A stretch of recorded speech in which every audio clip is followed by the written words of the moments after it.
Participamos neste dia, desse evento maravilhoso, desse dia de conscientização. Então, a nossa fala hoje é mostrar um pouquinho da atuação do Conselho Tutelar no nosso município. É uma responsabilidade muito grande, né? Depois de uma aula maravilhosa, ministrada pela doutora Maria Nisa, uma pessoa admirável, mas a gente não vai falar muito do Estatuto da Criança e do Adolescente, porém nós vamos pegar alguns artigos. Perdão, gente, que eu estou com resfriado. Que não larga da gente, né? Para a gente falar um pouquinho, né? Porque o Conselho Tutelar, ele nasce do Estatuto da Criança e do Adolescente. Então, não tem como a gente fugir de alguns artigos, mas nós vamos ser breves, até porque o nosso tempo, ele é curto. Bom, lá no artigo 131, vai dizer que o Conselho Tutelar é órgão permanente, autônomo, não jurisdicional, encarregado pela sociedade de zelar pelo cumprimento dos direitos da criança e do adolescente definidos nesta lei. Repetidas vezes, né, se fala desse artigo, mas, afinal de contas, o que é um órgão permanente? O que é um órgão autônomo? Permanente porque, uma vez criado, institucionalizado, né, no município, ele não pode mais ser eliminado, digamos assim, né? Então a gente vai falar de uma maneira assim bem simples, né? Para que a gente possa, muito obrigada, para que a gente possa, né? Quem ainda não viu esse artigo, para poder entender um pouquinho. Então ele não pode ser extinto. O que pode acontecer é a mudança, né? Periódica dos seus membros, ou seja, a eleição dos conselheiros tutelares, que acontece de 4 em 4 anos, né? Então, o Conselho Tutelar, ele é formado por 5 membros, né, com mandato de 4 anos, e autônomo. Por que ele é autônomo? Porque na aplicação de medidas, o Conselho Tutelar não precisa, né, do crivo de uma outra autoridade para exercer a sua função, para aplicar, né, as medidas de proteção que lhes são conferidas, né, que está dentro da área da nossa atuação, certo? Então, por isso que existe essa autonomia. Não é uma autonomia que eu, como conselheira Verônica, vou fazer uma coisa, a conselheira Thais vai fazer outra, a conselheira Otávio vai fazer... Não existe isso. Todas as nossas decisões, elas são tomadas em colegiado. Então, sempre é em colegiado. Obviamente, você vai perguntar para nós assim: mas vocês trabalham, todo mundo sai no plantão na madrugada, todo mundo está lá na delegacia de madrugada, todo mundo... Não é assim, né? Infelizmente, nós ainda não temos um outro conselho tutelar para que isso seja possível, de sair, né, algumas vezes os outros conselheiros atuarem juntos em um número maior, né? Mas o que a gente faz? Óbvio, nós temos os plantões, sempre fica um conselheiro de sobreaviso e os demais, né, ficam atuando na sede ou no seu descanso, né? Claro, numa situação de extrema gravidade, nós fazemos juntos, né? Às vezes 2 conselheiros, 3, e já teve casos que os 5 estiveram presentes. Claro, sempre quando a gente fala isso, a gente já tem o apoio da Guarda Municipal ou da Polícia Militar, né? E também de outros técnicos da rede. Então, não jurisdicional. O que significa, né, em linhas gerais, isso? Que antes da criação do Conselho Tutelar, né, existia o Código de Menores, antes do ECA, melhor, né? Existia o Código de Menores, e aquela medida aplicada para a criança e para o adolescente em risco, ou com seus direitos violados, ameaçados, enfim, era aplicado pelo juiz de menores, né? Isso há muito tempo atrás.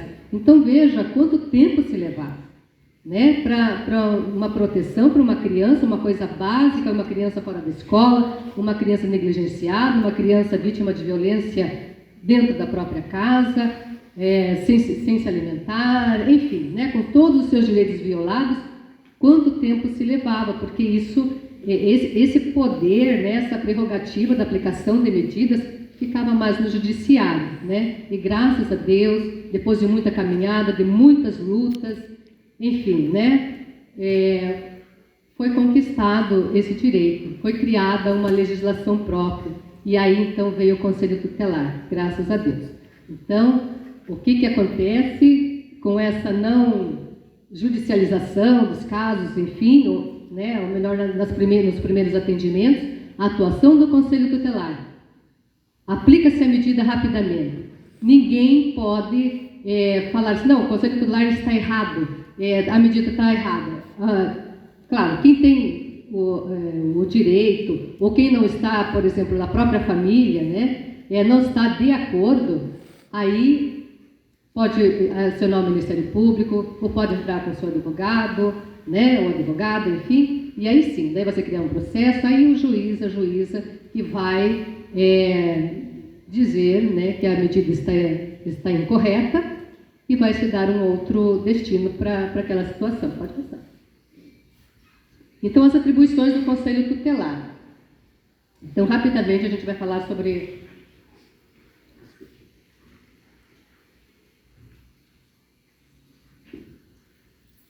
Então, as atribuições do Conselho Tutelar, elas estão todas contidas no artigo 136, Então, depois desse artigo, do 136, com todos os seus incisos, nenhuma medida, nenhuma atribuição que o Conselho Tutelar faça fora desse artigo estará correta, certo? Então, tem coisas que a população às vezes entende que o Conselho Tutelar tem tantos poderes, parece as meninas superpoderosas, os meninos superpoderosos, não é assim, Não é difícil da gente receber uma ligação ou atendê-la na nossa sede, uma mãe, uma avó. Eu falo avó, gente, porque vocês sabem o número de avós que estão criando netos, Aí fala assim, olha, conselheiro, eu gostaria que você fosse dar um susto no meu filho, você dar um susto no meu neto, porque ele não quer estudar, porque não sei isso. Então a gente fala, olha, a gente não está aqui para dar susto, Tudo bem, nós não somos tão bonitos assim, mas também para assustar, não, A gente vai fazer o atendimento tanto para a senhora, para o senhor, para o seu filho, para o seu neto, enfim, E a gente vai dar as orientações, a gente vai aplicar as medidas, fazer os encaminhamentos pertinentes, mas é isso, agora susto não, tá? Se vocês ouvirem falar assim, não tem um número do Conselho Tutelar porque fulano precisa de um susto, não passe. Agora, se falar assim, olha, eu tenho uma denúncia, eu preciso de uma orientação, manda lá para nós que a gente atende com certeza, tá? Então, ali no artigo 136, essas atribuições, começando por atender crianças e adolescentes, E depois atender e aconselhar os pais responsáveis, aplicando as medidas previstas tal artigo. Então, foi isso que eu acabei de falar. Pode passar.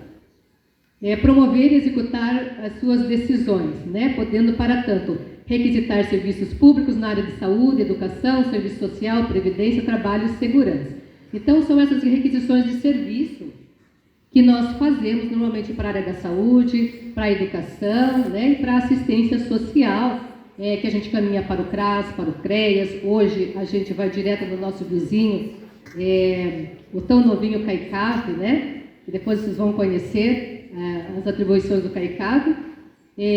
Representar junto à autoridade judiciária nos casos de descumprimento injustificado de suas deliberações, e isso acontece muitas vezes, graças a Deus é raro, mas muitas vezes nós não somos atendidos, Às vezes encaminhamos para uma tal secretaria e aquele serviço ele está muito demorado para acontecer, para ser providenciado, E isso para nós é um problema muito sério, porque criança, prioridade absoluta. Quando a gente fala dessa prioridade absoluta, é primazia sobre tudo, sobre todos, sobre qualquer serviço, é primazia, absolutamente merece essa prioridade, esse atendimento. Então, quando isso não acontece, infelizmente a gente representa. Encaminhar ao Ministério Público notícia de fato que constitui infração administrativa ou penal contra os direitos da criança e do adolescente. Volta e meia, nós provocamos também o Ministério Público. Encaminhar a autoridade judiciária nos casos de sua competência. Pode passar, né? Providenciar a medida estabelecida pela autoridade judiciária. Então, é assim, nós sempre apesar das medidas que o Conselho aplica. Quando é um caso que já está no Ministério Público ou é judicializado, muitas vezes volta para o Conselho também para que a gente aplique outras medidas, para que a gente acompanhe junto à rede. Expedir notificações. Essas notificações normalmente são para os responsáveis, né? Recebemos uma denúncia, ou vem da comunidade, ou vem da escola, qualquer tipo de denúncia, nós procuramos saber onde mora o seu responsável por aquela criança e nós notificamos, né, dependendo da situação, se for apenas para orientação ou aplicação de medidas que possa se fazer dias depois e tal, a gente notifica para atender lá no conselho, para que o responsável vá e a gente já comece esse atendimento, para que a gente já dê orientações, ou quando são casos graves, nós vamos imediatamente e já aplicamos a medida, sem ter essa necessidade de expedir a notificação no primeiro momento, tá? Assessorar o Poder Executivo Local na elaboração de proposta orçamentária para planos e programas de atendimento dos direitos da criança e do adolescente e representar em nome da pessoa e da família contra a violação de direitos previstos no artigo 220 da Constituição. Então, é sempre assim, o Conselho Tutelar, muitas vezes nesse caso também, a família não sabe o que fazer, né? A própria família não entende o seu dever, não entende seus direitos, como a doutora Maria Nisa falou, tanto no artigo da Constituição como no artigo 4 do ECA, primeiro aparece lá, é dever da família, da sociedade, né, ou do Estado, ou do poder público, então sempre aparece em primeiro lugar a família. Por isso que o atendimento sempre se dá em primeiro lugar para a família.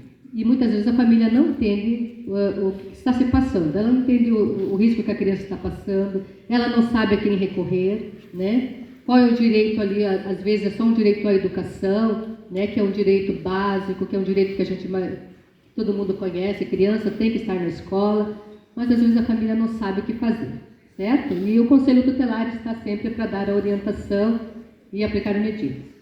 Representar o Ministério Público para efeitos de ações de perda ou suspensão do poder familiar, após esgotadas as possibilidades de manutenção da criança e do adolescente junto à família natural. Então, sempre estar na família natural é uma prioridade, né? Os casos de acolhimento institucional, depois de alguns processos... 10 minutos, Jana? Meu Deus, eu estou nem na metade. Então, depois isso fica com o Poder Judiciário, né? Todo esse processo. Então, ainda bem que está chegando ao finalzinho ali, né? Se no exercício de suas atribuições o Conselho Tutelar entender necessário o afastamento do convívio familiar, comunicará incontinente ao Ministério Público e aí por diante. Vamos passar. Olha lá. Aquilo ali também eu já falei, né? As decisões do Conselho Tutelar somente poderão ser revistas pela autoridade judiciária a pedido de quem tenha legítimo interesse. Normalmente é a família, tá? A família não concordou, nós precisamos fazer um acolhimento no fim de semana, numa madrugada, não encontramos família extensa, porque é bem importante o que a gente está falando, gente. Primeiro a gente procura alguém da família extensa, né? Às vezes a gente ouve umas broncas, algumas técnicas, eu não vou... Mas vocês não procuraram a família extensa? Nós procuramos sim, mas uma madrugada a gente não consegue, né? É muito difícil. E aí é acolhimento e no outro dia a gente corre atrás e vai vendo o que dá para fazer. O artigo 5º, gente, hoje, né, a gente está falando muito desse dia de conscientização, um dia muito importante. Todos nós devemos vestir essa camisa, né? Não precisa ser uma camisa tão bonita quanto a minha, né? Mas é uma camisa que ela passa por aqui, pelo coração, como a doutora falou, né? Que uma fala que nos emocionou muito. Então, o artigo 5º, né, do Estatuto da Criança vai dizer assim: nenhuma criança ou adolescente será objeto de qualquer forma de negligência, discriminação, exploração, violência, crueldade e opressão, punido na forma da lei qualquer atentado por ação ou omissão aos seus direitos fundamentais. Se a gente for pegar só esse artigo aqui, vai dar o dia todo. Mas eu quero frisar, eu quero destacar a parte da omissão. Ninguém deve se omitir. Nós, nesse tempo de pandemia, nesses 2 anos, muita gente vizinhos, eu vou colocar assim, os vizinhos ficaram com muito medo de denunciar. sabe? Então a gente fala, gente, não se omitam. Não, ninguém precisa se identificar, liga para o conselho, liga para o 190, né? Depois a gente vai colocar outros canais ali de denúncia. Mas é importante que denuncie. Omissão também é crime, né? A gente sabendo, claro, quando é suspeita, a gente vamos por outros caminhos, vamos, né, vendo, como a doutora já falou, né? Apenas uma desconfiança é melhor. Agora a suspeita já denuncia, tá? Pode passar. Olha lá, o que fazer?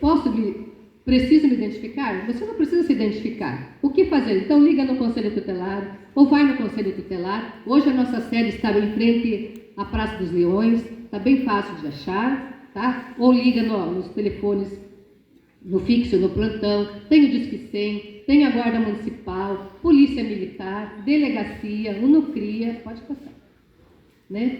O Conselho Tutelar e Rede de Proteção. Gente, é bem importante a gente falar dessa rede de proteção, porque muitas vezes as pessoas não sabem que existe uma rede de proteção. E quem faz parte dessa rede acha que o problema da criança e do adolescente é resolvido dentro do Conselho Tutelar. Fechamos as portas e resolvemos lá. Não, isso não existe. O que existe é uma rede de proteção, né? Existe um sistema de garantia de direitos, onde o Conselho Tutelar faz parte. Essa rede de proteção, onde o Conselho Tutelar está lá, e na maioria das vezes, na maioria dos casos, é a porta de entrada de toda e qualquer denúncia contra os direitos da criança e do adolescente. Então, olha lá, então a rede de proteção, Secretaria Municipal de Assistência Social, Secretaria Municipal de Educação, Núcleo Regional de Educação, Secretaria Municipal de Saúde, Secretaria Municipal de Segurança, Secretaria Municipal de Esporte, CMDCA. Isso. Onde e quando o Conselho Tutelar é solicitado, então é lá na sua sede, né? Ganhamos uma sede bem bonita, está do ladinho lá do CAICAV, né? Na sede, no domicílio da criança e do adolescente, nas escolas o Conselho está, no Hospital Regional do Litoral e outros hospitais do Estado, né? Hospitais de pediatria, unidade de pronto atendimento, unidades básicas de saúde, delegacia no CRIA, Polícia Militar, comércio em geral. Mas no comércio também. Vocês já ouviram falar muitas vezes que vem essas pessoas, né, os moradores de outro estado, Uruguai e tal, né? E eles têm costumes diferentes, né? Então, muitas vezes alguém lá da loja tal, liga para o Conselho Tutelar e fala assim, olha, tem umas mulheres, e está cheio de criança, tem uma criança dormindo dentro de uma caixa de papelão. Lá vai o Conselho Tutelar dar uma orientação, tá? Não vou me estender muito. Nas ilhas e colônias, congressos, seminários, entre outras formações continuadas promovidas pela nossa associação, a CETELESTE, reuniões e acompanhamento junto à rede de proteção das famílias atendidas. Estou terminando já. Então, essa daqui foi em maio do ano passado, né? Todo mundo de máscara, fazendo, olha aí, eu também fazendo campanha, indo nas ilhas, pode passar. No seminário que tivemos em Pontal do Paraná, no mês retrasado, ali está o Dr. Murilo de Giacomo, pode passar. Também uma palestra na ilha, e aqui é o novo colegiado, para concluir, é o nosso colegiado hoje, né? Os titulares, então são aquelas pessoas simpáticas que estão ali, a Camila, sou eu, a Arione, a Daniela e a Thaís, pode passar. E os nossos queridos suplentes que estão conosco há 2 anos, cobrindo férias, licenças, que é o Adilson e o seu Cláudio. E é isso aí, eu gostaria, antes de mais nada, também chamar aqui os titulares, os nossos suplentes, rapidinho, só para todo mundo conhecer vocês. Vamos, gente, senão a Jana vai me bater. Venha, Adilson, venha. Rapidinho, também quero destacar aqui a presença dos conselheiros tutelares que estão aqui, né? Se tiver mais dos que eu vou apontar, que me perdoe. Então está o Luiz Portanelli, que está ali, dá tchauzinho aí, Luiz, esse conselheiro tutelar, Getúlio Raul, que hoje está na secretaria, levanta, que está em outra secretaria. Então, a todos vocês, o nosso muito obrigada. Então, está aqui esse povo bonito, simpático, maravilhoso. São guerreiros e guerreiras.